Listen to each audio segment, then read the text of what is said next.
Question number 16 state and prove Stokes theorem. Stokes theorem क्या होता है, इसकी डेफिनेशन देखते हैं, इसके स्टेटमेंट को देखते हैं। The Stokes theorem states that line integral of a vector A, किसी भी वेक्टर ए का line integral around a closed curve, क्या उसका हमने क्लोज्ड कर्व बनाई है कि कोई क्लोज्ड कर्व ली और वहाँ पे हमने उसको लाइन इंटीग्रल बनाया किसी वेक्टर ए का, ठीक है, is equal to the surface integral. और किसके इक्वल होगा? सरफेस इंटीग्रल के of the curl of that vector, उस वेक्टर के कर्ल के over a surface which is boundary of that closed curve. अब अगर हम इस डेफिनेशन को, स्टेटमेंट को देखें तो नीचे इसकी डायग्राम बनी हुई है। अब ये हमारे पास क्या है? क्लोज्ड कर्व है। यहाँ हमने क्या लिया? एक लाइन इंटीग्रल ड्रॉ किया, लाइन इंटीग्रल ये वेक्टर ए, ठीक है। अब ये क्या है कि इसकी हमने क्लोज्ड कर्व बना दी है, उसको हमने क्लोज्ड कर्व को जो रिप्रेजेंट किया हमने उसको सी से रिप्रेजेंट कर दिया और ये वेक्टर ए था। अब इसमें क्या है कि वो क्या कह रहे हैं कि लाइन इंटीग्रल क्या होगा हमारे पास? Line integral of vector A is equal to surface integral of curl of vector ए।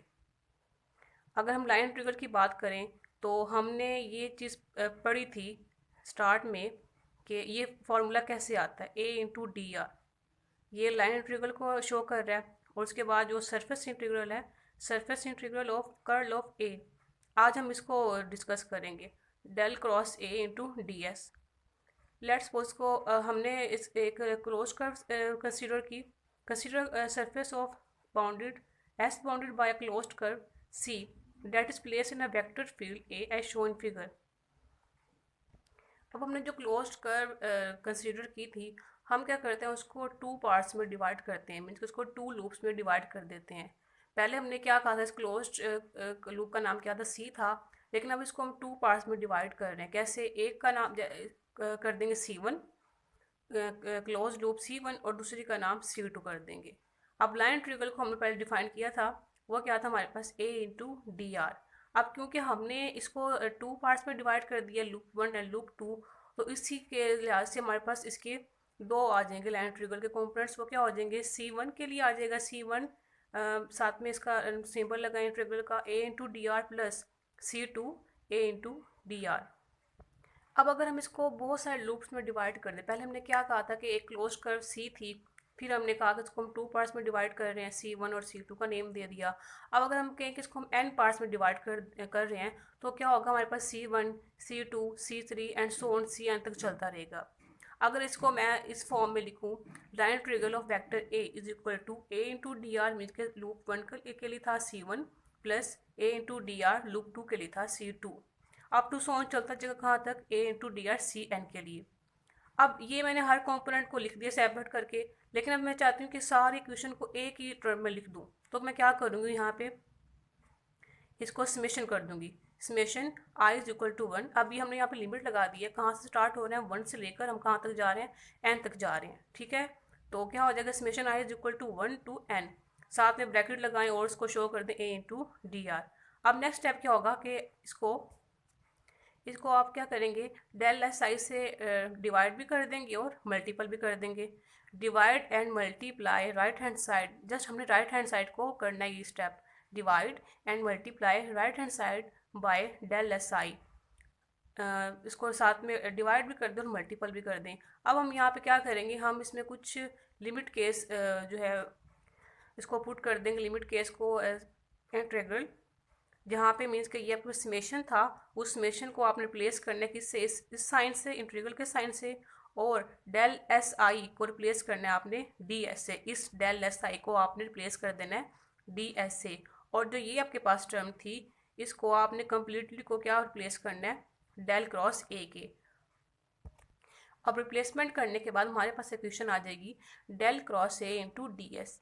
इसको आप बोल दें इक्वेशन नंबर 2।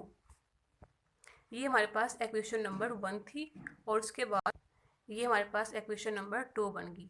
अब कंपैरिजन करें, compare equation number 1 and equation number 2।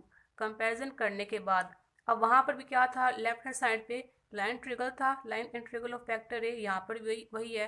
तो क्या होगा? कंपैरिजन करने के बाद हमारे पास आंसर क्या आ जाएगा? A into D R is equal to del cross A into D S. अब यहाँ पर हमारे पास डी एस एक वेक्टर क्वांटिटी थी, तो अब हम इसको क्या करेंगे, क्योंकि एन यूनिट वेक्टर हमारे पास किसके इक्वल है, D S over D A के, तो यहाँ से डी एस किसके इक्वल हो जाएगा, एन यूनिट वेक्टर साथ में डी ए। तो इसको हम रिप्लेस कर देंगे कैसे, इस इक्वेशन में del cross A into D S is equal to del cross A into N unit vector साथ में आ जाएगा और साथ में डी ए। ये आप इसको बोल दें क्वेश्चन नंबर 3। यहाँ तक हमारा जो है उसके स्टोक्स थ्योरम को हमने प्रूव कर लिया। अगर हम इसको लिखना चाहें रेक्टेंगुलर कॉम्पोनेंट्स में तो क्या करेंगे हम, ये वेक्टर ए के कॉम्पोनेंट्स आ जाएंगे, ए एक्स आई, ए वाई जे, ए जी के, और साथ में एन यूनिट वेक्टर के कॉम्पोनेंट्स आ जाएंगे। अब डेल क्रॉस ए को हमने पहले शो करना था, तो क्या हो जाएगा डेल क्रॉस ए, इसको रेक्टेंगुलर कॉम्पोनेंट में लिखने के लिए हम क्या करेंगे, इसके डिटरमिनेंट्स को शो करेंगे, आई जे के साथ में पार्शियल कॉम्पोनेंट्स लिखें, फिर ए के कॉम्पोनेंट्स लिखें, तो क्या हो जाएगा, इसके इनको एक्सपेंड कर लें, मीन्स के इनको डिटरमिनेंट्स को एक्सपेंड करके लिखना शुरू कर दें, तो क्या हो जाएगा आई कॉम्पोनेंट, जे कॉम्पोनेंट, के कॉम्पोनेंट। तो अब क्योंकि यहाँ पर हमारे पास जो एन कॉम्पोनेंट है, वो डेल क्रॉस ए के साथ डॉट प्रोडक्ट बना रहा है, तो हम क्या करेंगे, यहाँ से आई डॉट आई, ये स्टेप एन के साथ जब हम इसको del cross A dot N करेंगे तो क्या होगा, आई डॉट आई तो 1 हो जाएगा, लेकिन साथ में इसका एंगल भी आएगा, यहाँ पे इसका कॉस अल्फा आ जाएगा, जे के रिप्लेसमेंट पे जे डॉट जे तो 1 आ जाएगा, लेकिन साथ में एंगल क्या आ जाएगा, कॉस बीटा। इस तरह के ए डॉट के 1 आ जाएगा और एंगल क्या आ जाएगा हमारे पास, कॉस गैमा। अब ए इंटू डी आर को अगर हम देखें तो यहाँ पे पहले आप लिखें ए के कॉम्पोनेंट्स, फिर डी आर, क्योंकि लेंथ को शो करा तो यहाँ पर हमारे पास क्या आ जाएंगे, X I D X I plus D Y J plus